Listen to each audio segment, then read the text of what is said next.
Oh, I guess we got Mortar Pod. Aha! Yeah, we can play Abyssal Persecutor, put Mortar Pod on it, and put it under the Moving Vat.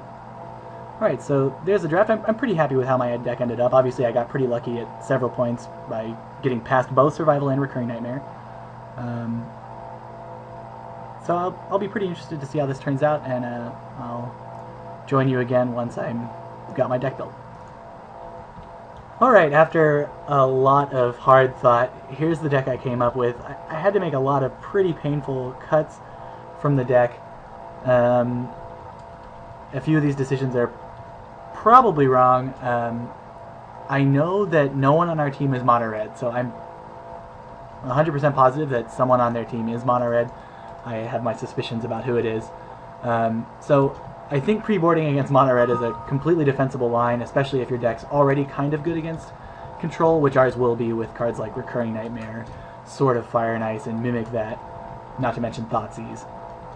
So that being said, there are a few cards that we cut that are good against control but not good against aggro, like Masked Admirers because it's pretty slow, Lotus Cobra because it's very fragile and not as fast as the 1-drop elves. Since we only have 2 fetches, it's not going to be as explosive as it normally would. Unburial Rites because our mana is just a little bit too bad, and Tomb Rack's Arc is another card that would be very good against control. Braids, very good against control. Hymn to Torok, we're not exactly looking for value here. It turns out the deck is actually going to be very fast. It looks like to me anyway. So hopefully that will mean that we don't need as many value cards like Unburial Rites and Hymn to Torok. Phyrexian Revoker is also very fragile, tends to be better against control. And obviously we're main decking the Obstinate Baloth, the Tarmogoyf, and the Wall of Roots, all things that I would consider cutting if there were 1 or 2 mono-red players, or a mono-red player and like the mono-white player on my team. Then I would consider cutting these cards for some better cards against control. As it is, though, I'm going to try this out with being pre-boarded against aggro decks, since I'm afraid that's what we're going to run into. So we'll take this for a spin and see how it goes. Okay, welcome back here for round 1 against my friend Stephen Ashcraft. We're going to be on the play here. Let me apologize ahead of time, since I'm not very good at Magic, so if I make any play mistakes, which I'm sure I'll make many, go easy on me.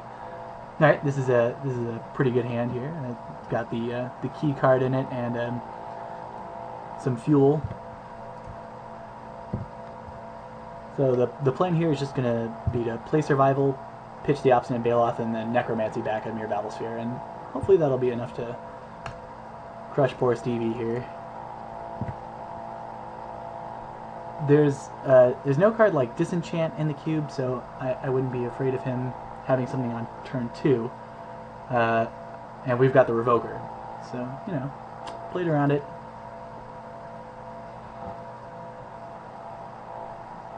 Alright, let's see if he's White Weenie.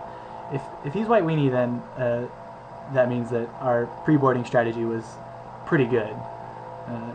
If half their team is aggro, then we want to deny them as many free wins as possible.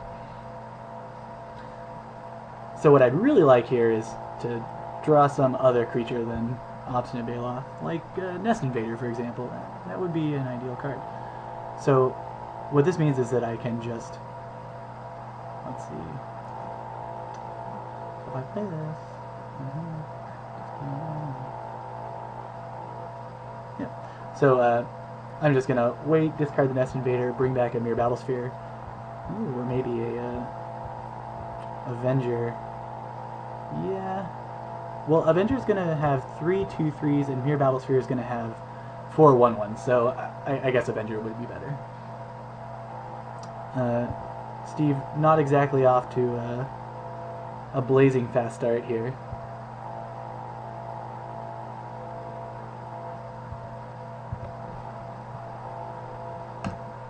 Maybe he's got the old Honor of the Pure Wrath of God deck. Who knows? Alright, so I think we decided that Avenger was the card to get. Discard this guy. And what's a good creature? I think we'll just get a little Bloodghast here.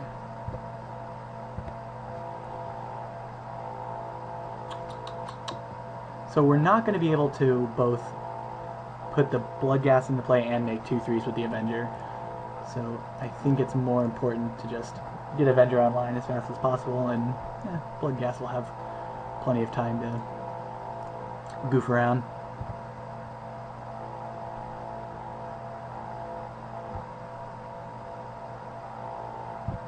Get some plants.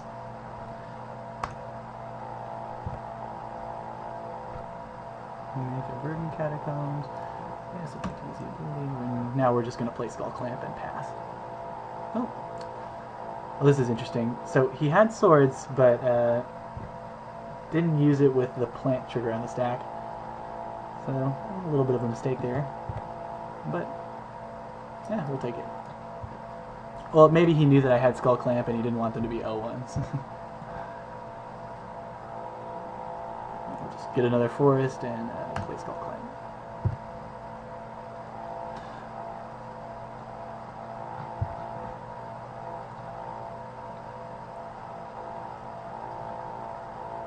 Alright, what do you got? Mother of Runes, alright. No, we can get through that one. Nice.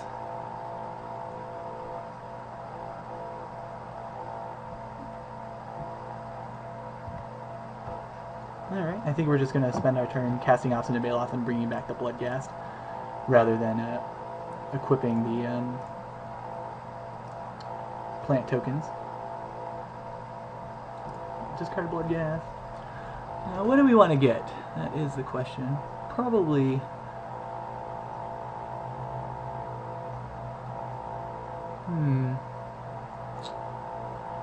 Well, there's an argument to be made for getting something like Brutalizer Exarch, since his best out to this situation is going to be that Shrine of Loyal Legions. So, but if he knows that I have Brutalizer Exarch, it's not going to be doing anything too impressive, so I'm just going to get Genesis and start that particular chain going. Play the Swamp. Bring back El Bloodghasto.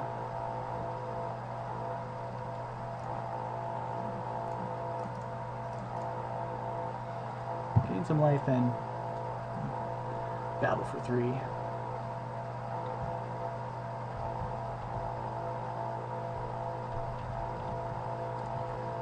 Then next turn, I think we'll be able to pitch the Genesis during our upkeep, go get Deranged Hermit, play it, and then we'll be able to start the cycle of letting it die to the Echo Trigger and then bringing it back the following turn with Genesis.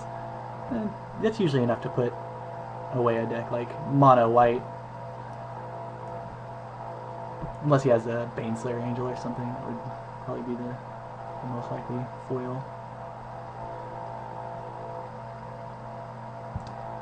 Oh, yep. Wasn't, I got tunnel visioned by all the cool stuff that we were doing, and of course didn't notice that Mother of Runes was a 2/2. Yeah.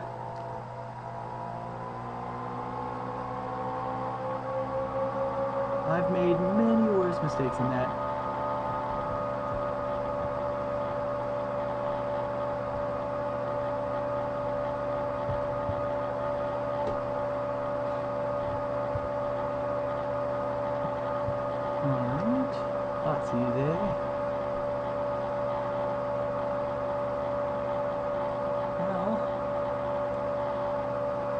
So there's an argument to be made for Skull Clamping the Bloodghast,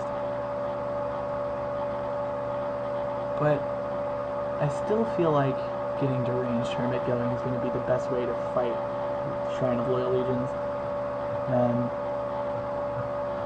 I think we'll be able to stop it from getting way too out of hand by Brutalizer Exarching it at some point, but at this point I think we can just sort of fight back with our own army of tokens, and hopefully that will be good enough.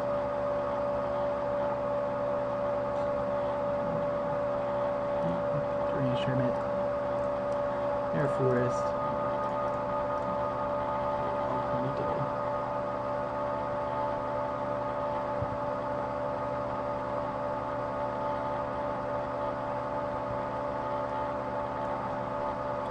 Also should point out that I should have attacked with the Obstinate Baloth and the Bloodghast first. Because then if he blocks the Bloodghast, I can just bring it back, and if not, then he takes 2 damage.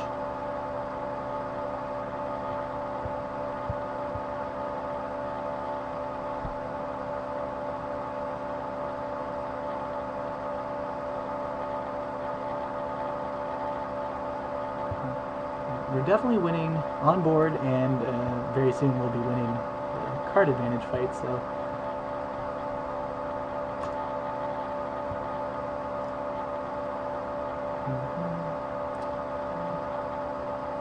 Yeah, I'm going to go ahead and get back Nest Invader here. Don't have a whole lot better to do.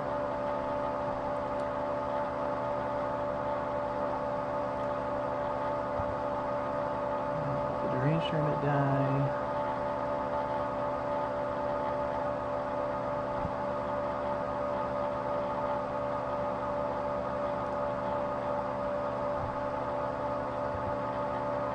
Steve asking me if we have any graveyard hate in the cube, really getting his hopes up. We do actually have, yeah, nothing specific. There's only Primal Command, I think.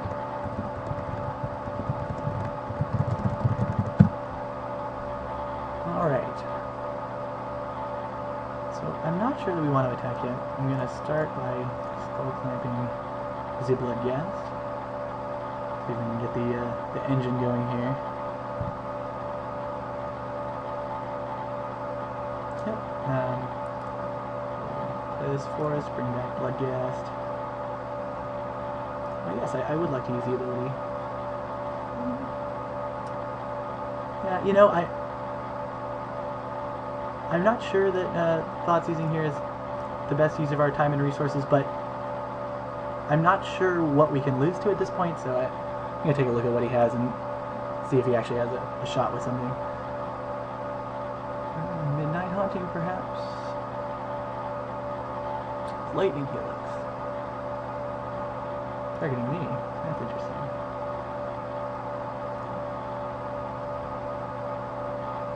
Oh, something else. Manchar. Okay. He means business. Alright, well, what do you got? Ah, the planes. Alright, well. That showed me, I guess. Yeah, so I'm going to play the Nest Invader here. And then I'm just going to use the token to equip one of these squirrels, I think. So I'm going to go ahead and battle first. So we'll be able to get some good damage in.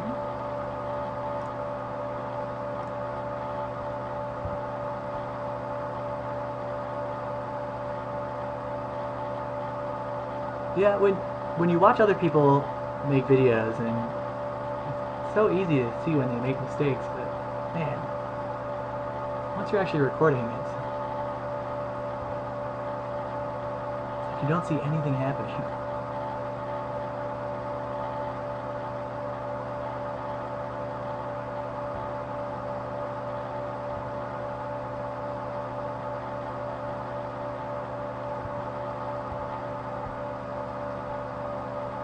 And then we'll just go in for some more cards here. Actually, with the current mana that we have right now, we can play the Drainage Tournament, which will make the squirrels 2/2s, and I think the extra damage will be more important. He's in pretty bad shape, so I like the idea of just putting him on as fast as clock as possible, and it'll make it so his little shrine tokens don't trade with our squirrels, which I think is